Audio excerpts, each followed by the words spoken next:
మొదటగా ఈ వీడియోలో మనం భగవద్గీత అధ్యాయము 2 శ్లోకము 14ను పరిశీలిద్దాం. విషాదంలో మునిగి ఉన్న అర్జునుడికి శ్రీకృష్ణుడు ఆత్మజ్ఞానాన్ని బోధించటం మొదలుపెట్టాడు. ఈ క్రమంలో మనల్ని నిత్యం ప్రభావితం చేసే సుఖదుఖాలను ఎలా ఎదుర్కోవాలో వివరిస్తున్నాడు. మొదటగా ఈ పవిత్ర శ్లోకాన్ని భక్తితో విందాం.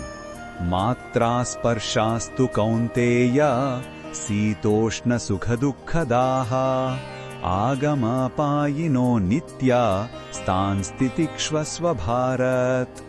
ఈ శ్లోకం అర్థమేమిటంటే, ఓ కుంతీపుత్రుడా, మన ఇంద్రియాలకు వస్తువులు లేదా విషయాలు తగలడం వల్ల చలి, వేడి, సుఖం, దుఃఖం వంటి అనుభూతులు కలుగుతాయి. అయితే ఇవి శాశ్వతం కాదు, అవి వస్తూ పోతూ ఉంటాయి.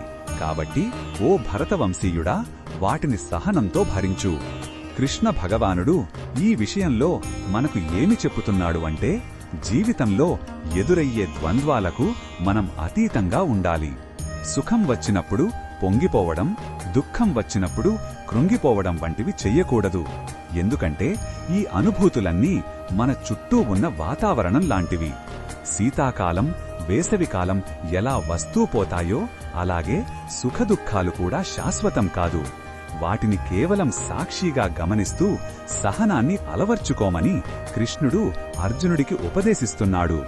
ఈ బోధనను మన దైనందిన జీవితంలో ఎలా ఉపయోగించుకోవచ్చంటే, మనకు ఎవరైనా పొగిడినప్పుడు అతిగా ఆనందపడకుండా, విమర్శించినప్పుడు కుంగిపోకుండా ఉండగలగాలి. ఆర్థిక లాభనష్టాలు, బంధుత్వంలోని ఒడిదొడుగులు వంటి వాటిని సమదృష్టితో చూడాలి. ఈ అనుభవాలన్నీ తాత్కాలికమని గుర్తుంచుకుంటే మనసు ప్రశాంతంగా, స్థిరంగా ఉంటుంది. ఇదే నిజమైన ఆధ్యాత్మిక బలం. మరిన్ని భగవద్గీత శ్లోకాల అర్థాన్ని తెలుసుకోవాలంటే మా తదుపరి వీడియోలను తప్పకుండా చూడండి.